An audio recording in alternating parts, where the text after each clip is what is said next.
한마디로 요약하면 그리스도께서 우리를 구원하셔서 죄와 사망으로부터 살리셨으니 살아있는 생명은 자라는 것이다. 그 정상이다. 그랬습니다. 그런데 신자는 생명을 얻었고 자라나는데 그 신자의 성장이 일률적이지는 않다. 그랬습니다. 저마다 노력하는 일들 속에서 변화도, 성장의 양도, 속도도 다르다. 어떤 사람은 평생을 믿는데 늘 그저 그 모양으로 있다가 끝나는 사람이 있고, 어떤 사람은 별로 믿음 생활을 하지 않았는데도 신앙이 죽을 때까지 계속 자라나서 하나님의 영광을 드러내는 사람이 있다. 그랬습니다. 어찌됐든지 신자는 영적으로 성장하는 게 정상이다. 그랬죠.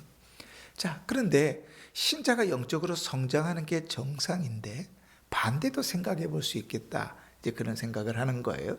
신앙이 영적으로 침체될 수 있는가? 영적으로 퇴보될 수 있는가? 그 성경을 보면 그럴 수 있다. 근데 사람들이 잘 영적인 침체가 있다고, 영적인 퇴보가 있다고 인정하려 들지 않아요. 더더군다나 내가 영적으로 침체된 상태에 있다는 것을 죽어도 인정하려고 하지를 않아요. 영적인 성장에 관심이 없는 사람은 영적인 퇴보는 별로 대수롭지 않게 여겨요. 영적인 침체 가운데 빠져 살아가면서도 그건 그리 중요하지 않는 것 같아요. 늘 뭐가 중요한가 하면 내가 좀 편안하게 살고, 내가 먹는데 문제 없고, 자식들 걱정 없고, 사는데 문제 없으면 그것을 족한 줄로 알아요. 근데 신앙이 처음부터 잘못 끼워진 거죠.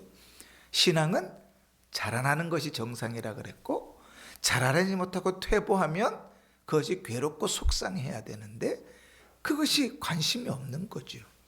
그 신앙이 침체되어져 가는데 그 신앙이 침체되는 것에 대해서 관심도 없고 그것이 속상하지도 않으면 참 그 인생은 참 속상한 인생이다. 그런 거죠.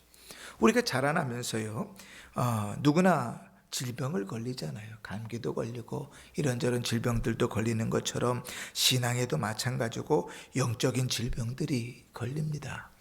그러면서 점점 퇴보하는 일들이 있지요. 거기서 신음하기도 하고요. 그리고 우리가 그 육체적인 질병들이 치료되어지고 회복되어져서 나아지는 것처럼 영적으로도 회복되어져서 나아지는 사람도 있고, 결국은 점점점 그렇게 퇴보하다가 죽는 사람도 있는 것이지요. 그러니 우리의 마음을 어디 두고 살아야 되는가? 근데 명확하죠. 신앙에 자라는 것, 우리 신앙이 어떠한가에 마음을 두고 살아야 되는 것입니다. 자, 그러면 이제 이렇게 생각할 수 있어요. 영적으로 침체했다는 게 뭔가? 영적으로 퇴보했다는 게 뭔가? 뭐 예배도 안 드리고 기도도 안 하고 성경도 안 읽고 그러면 퇴보한 것인가? 물론 저 끝에 가면 그런 경우들이 있지요. 그런데 예배도 드리고 기도도 하고 또 말씀도 읽는데도 영적으로 침체되어 있는 상황이 성경에 너무 많이 나와요. 그러니까 영적인 침체는 내가 예배 행위를 했다고, 기도 행위를 했다고, 말씀의 행위를 했다고 그것이 내가 영적으로 건강하다는 것을 말하는 것이 아닌 거예요. 그러니까 성경을 통해서 우리 자신을 잘 살펴야 되는 거죠. 우리는 늘 살아있는 영혼이니까 늘 우리 믿음이 자라기를 열망한다 그러잖아요. 그 믿음이 막 자라기를 바라는데 내 모습을 보면 믿음이 자라지 않는 것 같고 여전히 죄 가운데 있어서 속상하고 그런 마음들이 생겨요. 그런 것은 영적인 퇴보, 영적인 침체가 아니에요. 오히려 그는 영적으로 성장하고 있는 사람이에요. 이 영적인 퇴보란 우리의 삶 속에서 경건의 모습이 사라져가는 거예요. 하나님이 그렇게 중요하지 않는 거예요.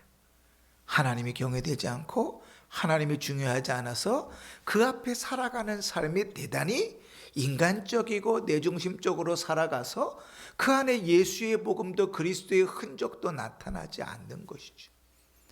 그러니 예배 자리에 열심히 나온다고 그 신앙이 좋은 것 아니에요. 그지? 한때 용두 형제가 예배 자리에 열심히 나왔어요. 근데 그 신앙이 좋던가요? 아니, 그건 다르단 말이죠. 기도의 자리에 들한테 고개 숙이고 있다고 신앙이 좋은 것 아니라고요. 예배 자리를 지키고 기도의 자리를 지키고 말씀을 읽어도 영적으로 침체되어져 있고 점점 퇴보하는 인생을 살아갈 수 있어요. 우리가 말씀을 통해서 그것을 명확하게 구별해야 돼요. 이 영적인 침체는 하루아침에 이루어지지 않아요. 하나님께서 이스라엘 백성들을 멸망시키실 때 예레미야 선지자에게 말씀하시기를 이렇게 말씀하세요. 네가 어려서부터 지금까지 하나님 말씀 듣지 않는 것이 습관이라 그러죠. 하나님께서 어느 날 갑자기 너 내 말 안 들어? 넌 멸망할 거야. 그런 하나님은 절대로 아니에요. 하나님께서 어려서부터 지금까지라고 한 얘기는 뭡니까?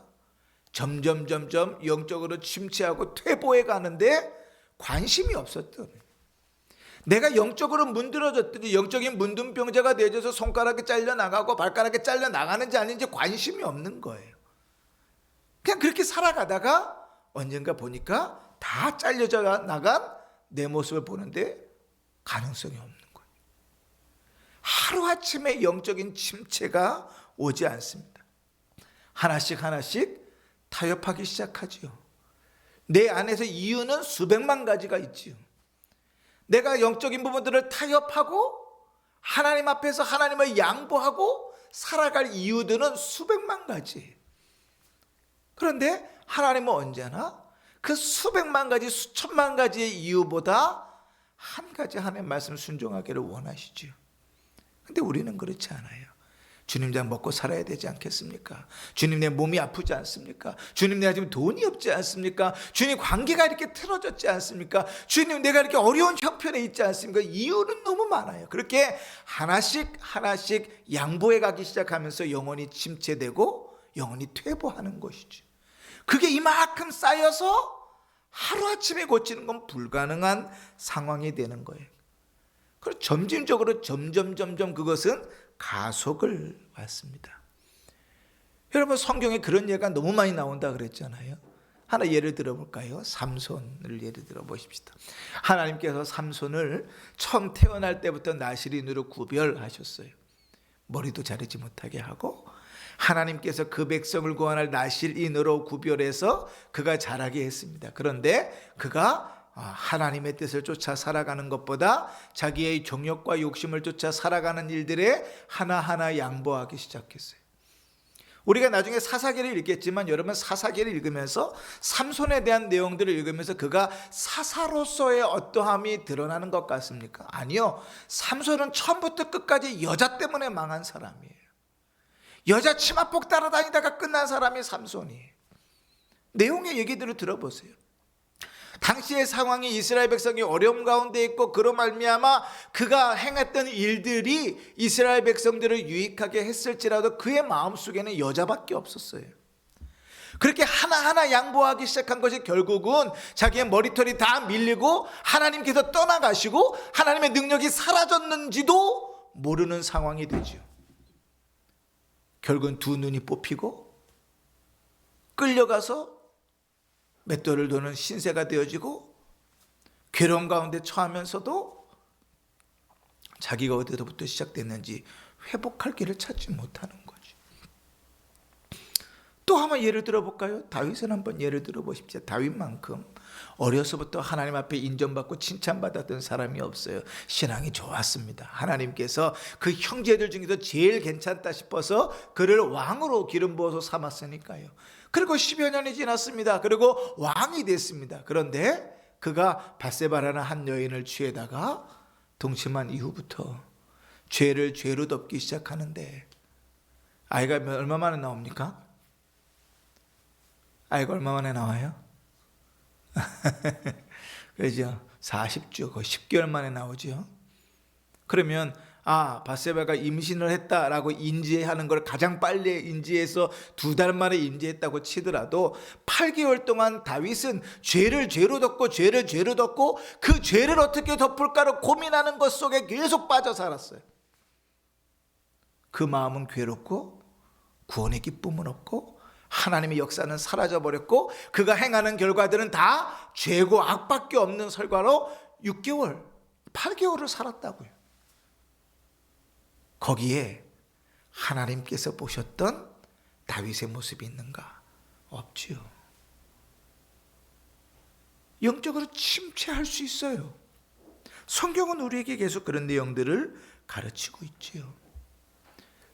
아까도 잠깐 이야기했지만 문제는 뭔가 하면 내가 영적인 침체 가운데 있다, 영적으로 퇴보하고 있다고 인정하지 않는 데 있어요. 사람은요 잘 인정하려 들지 않아요. 그 인정하면 죽는 줄 알아요. 인정해야 소망이 있는데 인정하면 죽는 줄 알아요. 엄청난 큰 슬픔을 당하거나 또 사람이 시한부 선고를 당하면 제일 먼저 보이는 반응이 공통적으로 부정이에요. 그럴 리가 없어로 시작합니다. 모든 사람이 그래요. 모든 사람이. 당신은 암 말기입니다. 이제 한 달밖에 못 삽니다. 그럼 제일 먼저 보이는 모든 사람의 반응은 부정이에요. 그럴 리가 없어. 이게 시작입니다. 공통적이에요. 영적인 침체를 얘기하고 영적으로 퇴보하고 있는 사람들을 얘기하면 누구든지 나는 아니야로 시작합니다. 근데 거기엔 소망이 없어요. 성경이 분명히 영적인 퇴보를 이야기하고 있고 우리가 아는 너무나 유명한 사람들이 다 영적인 퇴보를 경험하고 있었는데 나는 아니야. 그럼 뭘로 장담하는지 모르겠어요. 우리가 다윗보다 납니까? 우리가 삼손보다 더 태어날 때부터 특별합니까? 성경이 분명히 영적인 침체 가운데 빠져서 헤매는 모습을 다 보여주고 있으면서도 나는 아니야. 거기엔 소망이 없어요. 근데 그 부정의 단계를 넘어가야 그 다음부터 소망이 생기는 것이죠. 그러면 여러분, 뭐 그런 얘기를 합니까? 앞에 두 가지 예를 들긴 했지만 무슨 영적인 퇴보가 있습니까? 살아있으면 잘하는 거라면서요. 어떻게 퇴보할 수 있습니까? 영적으로 침체에 빠질 수 있습니까? 그럴 수 있습니다. 왜냐하면 성경이 분명히 이야기하거든요. 오늘 우리가 읽었던 2장 4절 말씀에 하나님께서 뭐라 그러죠? 에베소 교회를 향하여 이렇게 말하죠. 너를 책망할 것이 있나니 너희 처음 사랑을 버렸느니라. 여러분, 에베소 교회는 사도행전에서부터 등장합니다. 요한계시록에는 소아시아 7개 교회 중에 우리에게 가장 익숙한 교회가 에베소 교회예요. 사도행전에서 어떻게 에베소 교회가 처음 복음을 받아들이기 시작했는지부터 시작해서 에베소의 복음을 전할 때 어떤 일들이 벌어졌는지도 다 기록하고 있고, 특히 그 교회가 성장해 나면서 에베소서를 통해서 어떻게 그 교회가 어떤 문제를 겪고 어떠한 장점을 가지고 섰는지를 우리는 다 알아요. 그리고 요한계시록에 가서 하나님께서 책망하는 소리를 듣습니다. 여러분, 책망을 언제 하지요? 잘하고 있을 때 책망합니까? 아니면 잘 못하고 있을 때 책망합니까? 잘하고 있을 때 해요? 잘 못하고 있을 때 하죠. 제대로 못하고 있으니까 책망하는 거예요. 책망하는 이유는 뭐예요? 정신 차리고 돌아오라고. 그 자리에 있으면 안 된다고 책망하시는 거죠. 그 얘기는 다시 말하면 신앙이 그 정도였으면 안 되는데 그 정도의 신앙이 있지 않으니까 책망을 받는 거죠. 시편 31편 10절에 이렇게 말합니다. 내 일생을 슬픔으로 보내며 나의 연수를 탄식으로 보내며 내 기력이 나의 죄악 때문에 약하여지며 나의 뼈가 쇠하도다. 죄 때문에 그의 신앙이 퇴보하고 있는 모습을 고백하는 내용이죠. 우리는 우리의 육체가 강건하면 별 문제가 없을 것 같은데 우리는 그런 존재가 아니거든요. 하나님의 형상으로 지음을 받았기 때문에 우리는 늘 불편하고요, 괴롭고요, 힘들어요. 어떨 때 영적인 침체 가운데 있고 죄 가운데 있을 때. 하루 3끼를 못 먹어도 비가 뚝뚝 떨어지는 데 살아도 내 안에 예수가 있고 내 안에 구원의 기쁨이 있으면 절대로 불행하지 않아요. 근데 의리의리한 집에 살고 자식들이 떵떵거리고 매달 돈의 수입이 있어도 그가 죄 가운데 있으면 늘 불안하고 괴롭고 슬퍼요. 입으로 내뱉는 말만 보면 알아요. 그에게 감사와 기쁨이 넘치는 삶을 사는지 아니면 슬픔과 괴로움과 탄식의 삶을 사는지. 왜? 우리 속에서부터 겉으로 입으로 드러나는 것이니까요. 사람은 아주 정직해요. 안에 있는 것이 겉으로 드러나는 삶을 살거든요. 그 사람의 학적인 수준, 그 사람의 인격적인 수준, 그 사람의 신앙의 수준은 다 말에서 판가름 나요. 그러니까 30년 이렇게 목회를 이렇게 하다 보니까요, 이제 대부분 몇 번만 이렇게 대화를 해봐도 그 사람 성향이 딱 나와요. 뭐 목회자뿐만이겠습니까? 사람을 대하는 사람들, 특히 어른들 같은 경우는 인생을 살아오면서 대화해보면 다 알죠. 뭐 이 사람이 인격적으로 어떤 사람인지, 딱 행동 몇 가지만 딱 보면 이 사람이 인격적으로 모자른 사람인지, 아니면 못 배워서 그런 반응들을 보이는 건지, 아니면 악한 건지 그냥 다 드러나요. 다 알겠거든요. 신앙도 마찬가지죠. 대화 몇 번 해보면 다 알아요. 영적인 상태 파악하는 거는 아주 간단해요. 그렇게 오래 걸리지 않아요. 특히 담임 목사가 늘 성도들을 위해서 기도하면서 성도들하고 대화 몇 번 해보면 그 사람의 영적인 상태는 명확하게 나와요. 거의 틀림없어요. 그냥 지나가다가 우리 그런 경우들도 있잖아요. 부흥회 뭐 이렇게 사경회 이렇게 하러 오신 강사들이 이렇게 몇 번 식사 대접하고 몇 번 마주치고 대화하면서도 그 사람들의 영적인 상태들이 이렇게 드러나잖아요. 근데 하물며 담임 목사가 매일 기도하고 그 성도들을 돌아보는 목사가 대화 몇 번 해보면 그 사람 영적인 상태는 그대로 드러나죠. 신방을 하고 하나님의 말씀을 전하고 그건 다 그 안에 있는 것들이죠. 두 번째로 성경은요, 영적인 침체가 있다고 무엇으로 가르치는가? 하나님의 신자들이 영적인 침체에 빠지지 않도록 경고하신다. 히브리서 12장 12절부터 보면, 그러므로 피곤한 손과 연약한 무릎을 일으켜 세우고 너희의 발을 위하여 곧은 길을 만들어 저는 다리로 하여금 어그러지지 않고 고침을 받게 하라. 15절에도 너희는 하나님의 은혜에 이르지 못하는 자가 없도록 하라. 하나님께서 신자들이 영적인 침체에 빠지지 않도록 경고하시죠. 주님께서 베드로 향하여도 그러셨죠. 야, 1시간도 끼어서 기도하지 못하냐? 내가 죽게 됐다고 이야기하는데 내 앞에 와서 따로 나와 기도하면서 1시간도 끼어 기도를 못하냐? 근데 주님께서 내가 죽게 되셨으니, 주님이 죽게 되었으니 열이 받아서 하시는 얘기입니까? 아니지요. 베드로 그가 영적으로 처할 상황을 뻔히 보시기 때문에 그렇죠. 경고하심이죠.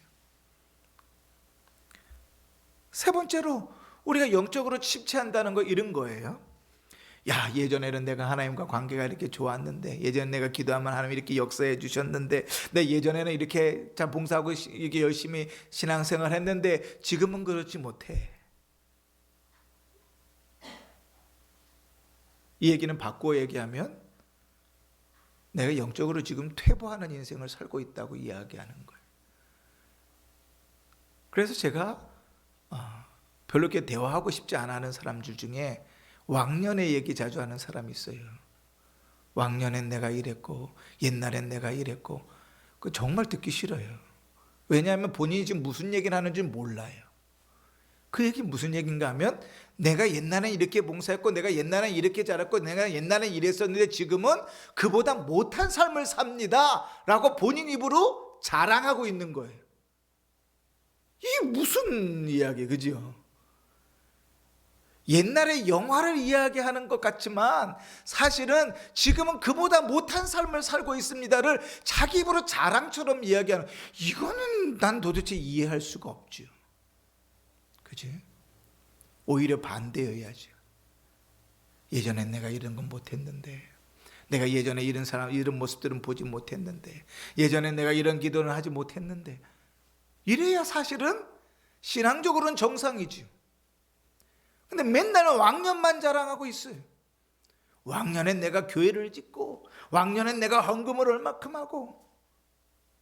그 얘기는 뭐예요? 지금은 형편없는 사람이 됐다고 스스로 이야기하는 거예요. 그러니까 이해를 할 수가 없어요. 근데 뭐 신앙만 그런가요?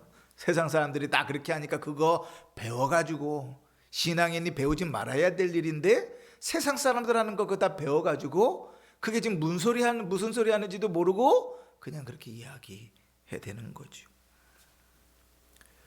욥기 29장에 보면 욥이 이렇게 고백합니다. 나는 지난 세월과 하나님이 나를 보호하시던 때가 다시 오기를 원하노라.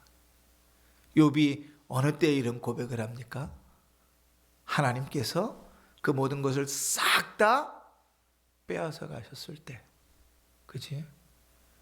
그때의 영화가 다 사라져 버렸을 때, 그때가 다시 오기를 원하도다. 시편 89편에도 보면 주여 그 전에 인자하심이 어디 있나이까. 그치? 그렇게 흘러가는 거죠. 이런 사실들을 볼 때 성경은 분명히 영적인 퇴보, 영적인 침체가 있다는 것을 가르치고 있지요. 그러면 여러분, 우리가 영적인 침체를 마주할 때, 내가 영적인 퇴보의 모습으로 있을 때, 그것을 발견했을 때 부정할 일이 아니라 어떻게 영적으로 성장할 수 있을까를 고민하고 힘쓰고 애써야지 그게 참 살아있는 자의 모습이죠. 그지? 주저앉아 있으면 안 되는 거죠. 산을 타보잖아요. 산을 타면 산을 막 타다가 힘들어요. 그지?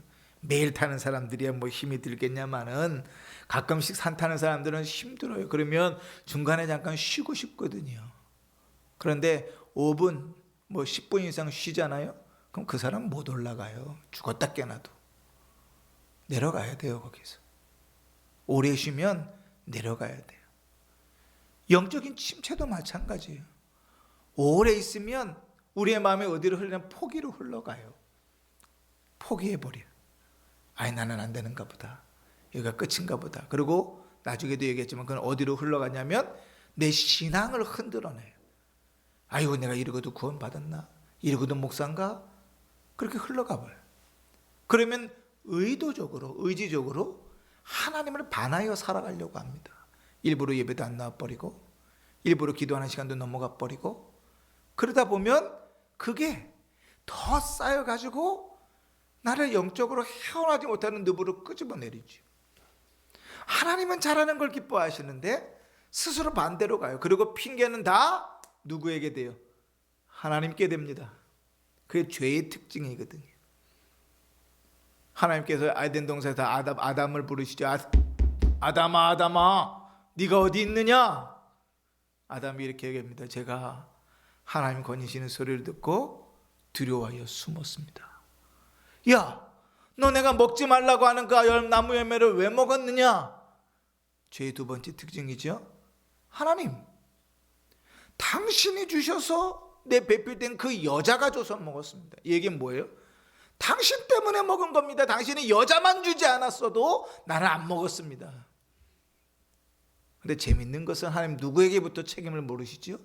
아담에게부터 책임을 물으세요. 죄의 특징은 핑계대는 거예요. 이래서 안 되고 저래서 안 되고 그래서 안 되고 요래서 안 되고 말씀을 몰라서가 아니고 헤어나올 수 없어서가 아니에요. 핑계를 대면서 그것부터 회피해버리는 거예요. 그러면 절대로 못 일어섭니다. 이제 거기에 딱 멈춰서 버리는 것이죠. 그러면 우리가 영적인 침체가 오는 원인이 뭘까? 아주 간단하게 심플하게 딱 한 가지로 얘기하면 죄 때문이죠. 그죠? 죄 때문이겠죠. 하나님으로부터 멀어지게 하는 것은 다른 것 없어요. 죄 외에는 하나님으로부터 멀어지게 하는 게 없고 죄 외에는 우리의 신앙을 끄집어내리는 것이 없어요. 죄 때문에 그리스도께서 죽으셨고 죄가 많기 때문에 그리스도께서 죽으신 게 아니고 죄 때문에 그리스도께서 죽으신 거거든요. 그럼 그렇게 보면 되게 간단한데 이걸 좀 더 풀어보십시다. 몇 가지 쭉 예를 들어서 우리가 영적으로 침체할 수 있는 원인이 되게 많을 텐데 죄와 관계에서 첫 번째는 뭔가 하면 이런 거예요. 좀 결이 좀 다른데 다른 내용들하고 하나님께서 의도적으로 자기 자신을 감추실 때가 있어요. 아무리 자꾸 부르짖어도 마치 계시지 않는 것처럼 하나님께서 일하지 않으시고 응답하지 않으실 때가 있어요. 그럴 때 우리는 자칫 영적인 침체에 빠질 수 있습니다. 히스기야가 하나님께서 엄청난 역사를 베푸셔서 하루아침에 이길 수 없는 싸움을 이기게 하시죠. 그죠? 18만 명이 넘는 군대를 하루아침에 죽이시면서 승리를 얻게 하십니다. 당시에 그런 전쟁이 없었어요. 그 큰 싸움에서 이겨본 적이 없는데 히스기야가 승리를 했고, 그 승리에 대한 소문은 저 멀리 바벨론까지 날 정도였습니다. 근데 그때에 맞물려서 히스기야에게 하나님께서 죽음을 선언하시죠. 너 이제 죽을 준비해라. 그러니까 선지자가 돌아가기가 무섭게 히스기야가 벽을 보고 기도하면서 하나님 앞에 기도하죠. 그러니까 하나님께서 그 생명을 연장시켜 주십니다. 그리고 나서 성경은 역대하 32장에 이렇게 기록합니다. 그의 심중에 있는 것을 다 알고자 하사 시험하셨더라. 하나님께서 이제 뒷짐을 지시고 그가 어떻게 하는가 보려고 그냥 두십니다. 그리고 바벨론 사신들을 맞이하게 하지요. 우리가 아는 것처럼 어떻게 됐습니까? 본인 자랑질 해야 되느라고 무기고도 보여주고 보물창고도 다 보여주지요. 그지? 문제가 터졌을 때는 하나님을 찾았는데 문제가 없으니까 하나님이 중요하지 않고 뭐가 중요해? 자신의 입심양명, 자신의 평안함과 명예가 더 중요한 거죠. 하나님께서 그의 마음을 진실이 어떤지 시험하시려고 바벨론 사람들을 보이시면서 성경 그렇게 딱 적으세요. 그의 마음에 있는 것을 다 알고자 하사 그를 시험하셨더라. 하나님 일부러 그 마음을 딱 가리시고 이야기하지 않는 거죠. 자, 이제는 좀 본격적으로 우리가 이제 영적으로 침체되는 이유, 죄 때문에 대한 이유의 내용들을 좀 나눠보면, 두 번째로는 고의로 양심에 거슬려 극악한 죄를 지을 때 우리는 영적인 침체에 빠집니다. 하나님께서 우리에게 주신 양심은 늘 주를 향하여 반응합니다. 이렇게 해야지, 이렇게 해야 돼. 적어도 우리가 어느 정도 깨어 있을 때는 그렇게 반응하지요.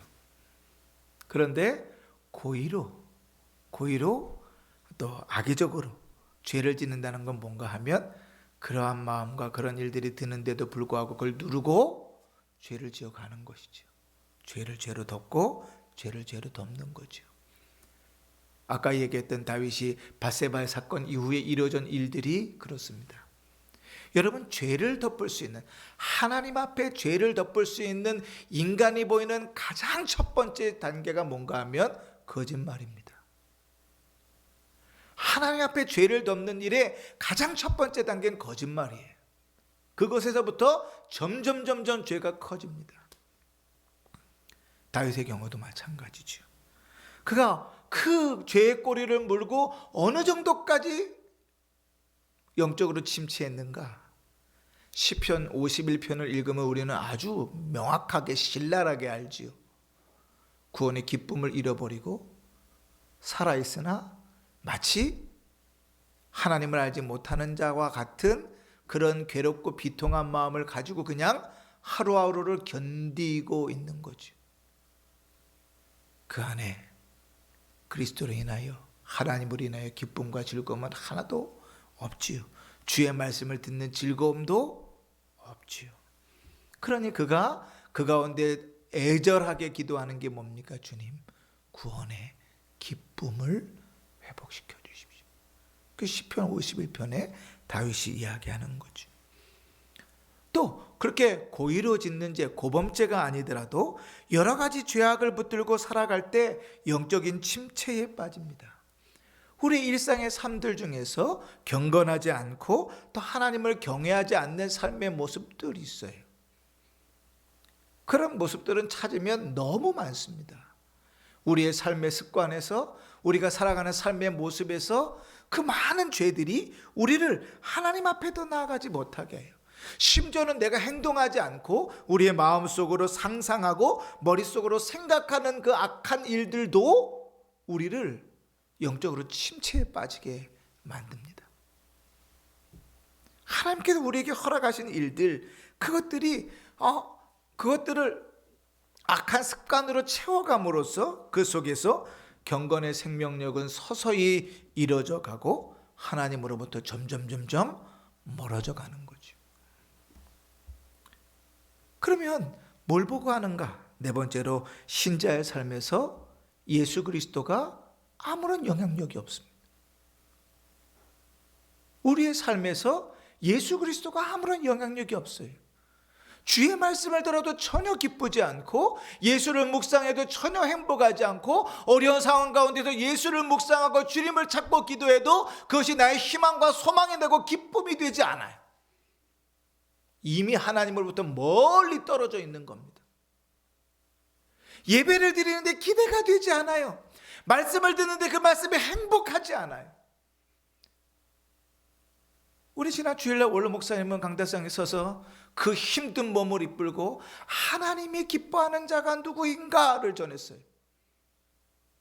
근데 그 말씀을 들으면서도 내 모습이 하나님이 기뻐하는 자로 살려는 마음이 들지 않아요. 하나님이 기뻐하는 모습으로 살려고 어떻게 해야지 고민하지 않아요. 기도하지 않아요. 그냥 그래, 너는 힘드니까 거기서 그냥 버티면서 말씀 전하고 나는 그래도 좀 편안하니까 앉아서 말씀 듣는다. 그 정도 이상도 이하도 아닌 거지. 하나님의 말씀이 전혀 우리의 삶에 영향을 미치지 않아요. 기대도 되지 않고 영향도 미쳐지지 않아요. 이미 영적으로 깊은 침체 가운데 빠져 있는 것이죠. 우리가 구원을 얻을 때만 그리스도가 필요한 게 아니에요. 우리의 모든 삶 속에 예수 그리스도 안에서 믿음이 자라도록 성경을 이야기해요. 골로새서 2장 6절 7절에 그러므로 너희가 그리스도 예수를 주로 받았으니 그 안에서, 그리스도 안에서 행하되 그리스도에게 뿌리를 내리고 그 안에서 세움을 받아 교훈을 받은 대로 믿음에 굳게 서서 감사함이 넘치게 하라. 우리 신앙의 모든 것에 예수 그리스도는 원동력이고 힘이고 능력이고 근원이고 모든 것이. 근데 그 주님을 생각해도 전혀 우리 마음이 행복하지 않아요. 기쁘지 않아요. 그 주님의 말씀을 들어도 우리 마음이 움직이질 않아요. 기대가 되지 않아요. 그 말씀을 따라 살아가려고 노력하지 않아요. 기도조차도 하지 않아요.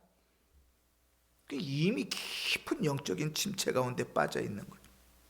에베소서 4장 15절에 오직 사랑 안에서 참된 것을 하여 범사에 그리스도에게까지 자랄지니라.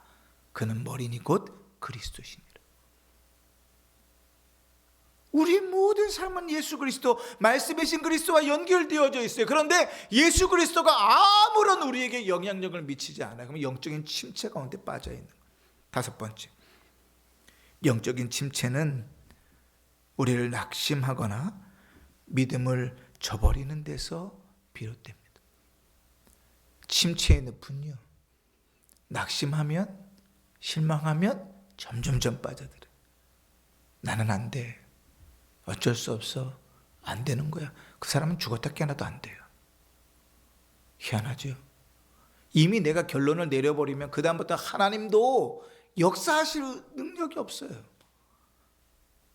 주님, 우리가 요한계시록에 있는 말씀대로 볼지어다 내가 문 밖에 서서 두드리노니, 누구든지 내 음성을 듣고 문을 열어야 되는데 그 음성을 듣고도 문을 걸어 잠그고 있으니 이미 결론을 다 내렸어요. 어떻게 주님께서 들어가서 그로 더불어 먹고 그는 나로 더불어 먹는 삶이, 주님과의 그 유대적인 관계가 회복되겠어요? 불가능해요. 나는 안 돼. 이제는 어쩔 수 없어. 이제는 다 했지. 그런 부정적인 것들은 결국은 우리의 믿음의 꼴을 잡아요. 그리고 결국은 죽음의 그 순간까지 두렵고 괴롭고 떨린 상황으로 우리는 몰아가요. 희한하죠. 임종을 맞이하는 사람은 정말 딱 둘로 나눠요. 얼굴이 분명히 장로고 신앙생활을 잘하는데도 얼굴이 어둡고 힘든 사람이 있고, 이제 예수를 만나고 살아가는데 얼굴이 환하고 행복한 사람이 있어요. 그 장로인데 구원을 못 받아서 그럴까요? 그렇게 생각하지는 않아요. 구원은 그리스도의 은혜로 주어지는 거잖아요.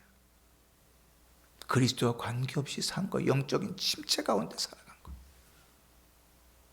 늘 두렵고 떨리고 괴로워요. 그 마음이 복잡하고 힘들어요. 그 안에 주님은 평안이라고 얘기하고 내가 주는 평안은 세상에 알 수도 줄 수도 없는 평안이라고 하는데 그것을 맛보지도 못하고 그것이 무엇인지도 몰라요. 늘 걱정되고 근심되고 괴롭고 두렵고 힘들고 복잡한 삶을 살아가는 거죠. 예수의 생명이 그 영적인 깊은 침체 가운데서 우리에게 아무런 영향력을 미치지 않는 거죠. 여섯 번째로 왜 영적인 침체에 빠지는가? 게을러서 경건의 시간들을 소홀히 하기 때문에 그래요. 후다다닥 해치워 버리는 거죠. 성경을 읽고 예배를 드리고 기도하는 시간을 해치워 버리는 일이지 그것이 하나님을 만나는 기대와 주님 앞에 나아가는 시간이 아닌 거예요. 그래서 아까도 얘기했지만 예배 100만 번 드려도 하나님 앞에 하나님에 대한 경외가 없고 하나님에 대한 마음이 없는데 그 예배를 하나님 받으시겠는가요?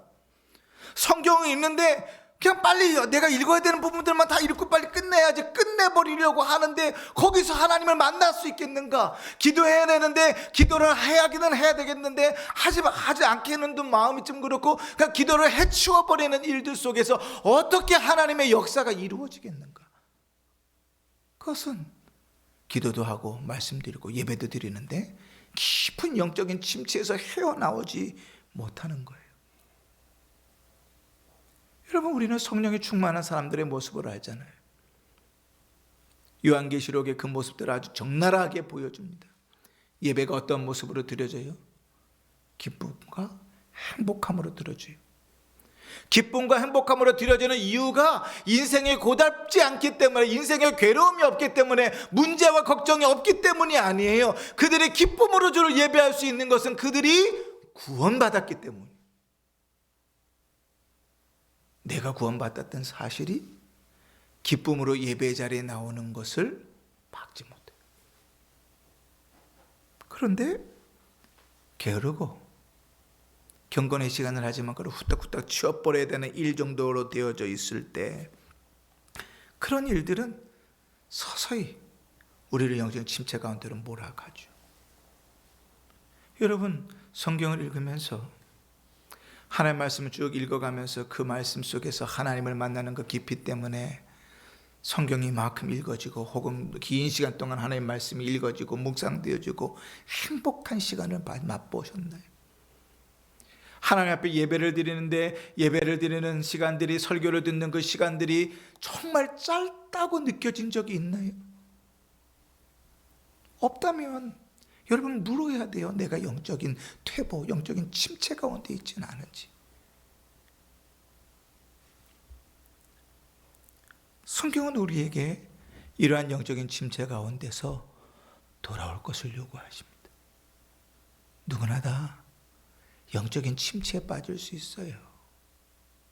모세도, 다윗도, 삼손도, 우리가 아는 그 유명한 사람들도, 심지어는 엘리야는 주님 저 죽을래요, 죽여주세요 라고까지 그 입 밖으로 내뱉을 정도로 그럴 수 있어요.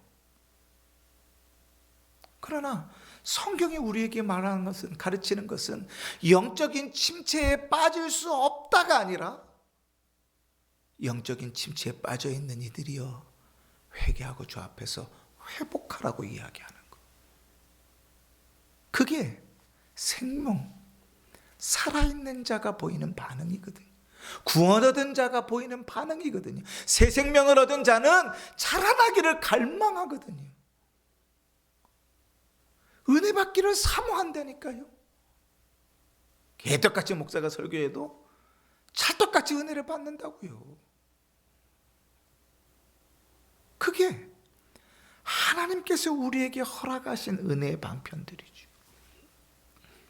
그러니 사랑하는 성도 여러분, 우리의 삶 속에서 우리 자신을 잘 점검해 봐야 됩니다. 나는 내 신앙은 영적으로 퇴보해 있지는 않은지, 침체에 빠져 있지는 않은지, 성경을 읽고 예배는 드리는데 그 속에서 정말 기쁨이 있습니까? 하나님 만나는 행복함이 있습니까? 없다면 여러분, 우리는 빨리 거기서 일어나 회복해야 돼요. 하나님이 그걸 원하세요.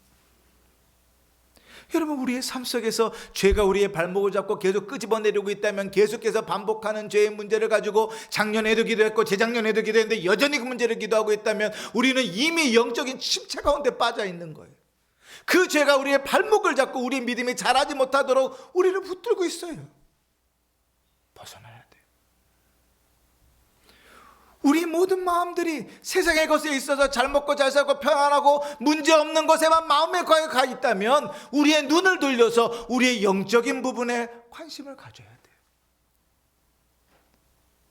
영혼은 잘하는 거예요. 믿음은 잘하는 거예요. 그런 믿음은 얼마든지 퇴보할 수 있어요. 얼마든지 침체에 빠질 수 있어요.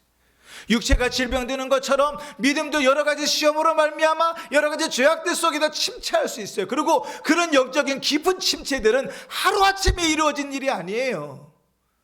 적어도 몇 개월, 몇 달, 몇 년 동안 이루어지는 일들이에요. 세상의 학자들이 우리 안에 하나의 습관이 되려면 적어도 100일 동안 매일같이 해야 습관이 들기 시작한대요. 그러면 우리의 영적인 침체가 오려면 얼마나 해야 되겠어요?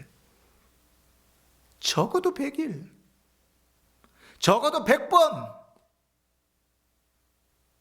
적어도 우리가 그 시간 동안 괜찮다고 스스로를 위로하고 타협해 가면서 살아왔던 세월 속에 영적인 깊은 침체 가운데 빠져들고 있는 거예요. 하나님은 일어나기를 원하세요. 거기서 서기를 원하세요. 예배 가운데 하나님을 만나고 말씀 속에서 주로 말미암아 위로를 얻고 기도 가운데서 평안을 누리고 하나님과 동행하는 삶 가운데서 능력이 나타나기를 원하시죠. 왜 안 되겠어요? 하나님이 지금도 살아계신데, 우리가 죽은 하나님을 믿는 게 아니라 살아계신 하나님을 믿는데 왜 그 역사가 일어나지 않겠어요? 그러니 우리의 삶을 살펴서 우리가 얼마나 깊은 수렁 가운데 빠져 있는지 점검하셔야 돼요. 그리고 그 문제를 갖고 기도하셔야 돼요. 자식이 문제가 생기면 금식도 하고 철회도 하시는데, 영적으로 고장나는데 금식하고 철회할 생각을 못한다면 그건 더 걱정인 거예요. 자식이 질병에 들면 식음을 전폐하고 기도하는데, 내가 영적으로 망가졌는데도 식음을 전폐하고 기도할 수 없다면 우리 우선순위가 잘못되어 있는 거예요. 아니라고는 이야기하지만 우리의 삶이 늘 먹고 사는 문제, 이 땅의 것에만 고정되어져 있어서 영적인 것은 중요하지 않은 거예요. 신앙이 다 망가지고 침체에 빠져서 썩어 문드러져 가고 있는데도 기도할 필요조차 누리지 못한다면, 금식할 필요조차, 철회할 필요조차 느끼지 못한다면 우리는 우선순위가 잘못되어져 있는 거예요. 그런 사람들은 반드시 영적인 침체 가운데 빠져 있습니다. 회복하셔야 됩니다. 하나님께서 회복하기를 원하십니다. 돌아오기를 원하십니다. 그 침체의 늪에서 일어나서 하나님께서 준비해 놓으신 그 은혜와 복들을 누리기를 원하십니다. 그것으로 나아갈 수 있기를 바랍니다. 예배 때마다 주를 만나는 순간순간마다 그 은혜들을 누릴 수 있기를 바랍니다. 영적인 퇴보에서, 영적 침체에서 일어나 영적인 성장과 믿음이 자라는 곳으로 나아갈 수 있기를 바라고, 그 속에 하나님께서 약속하시고 허락하시는 복과 은혜와 평안들을 누리는 성도들 되시기를 주의 이름으로 축원합니다.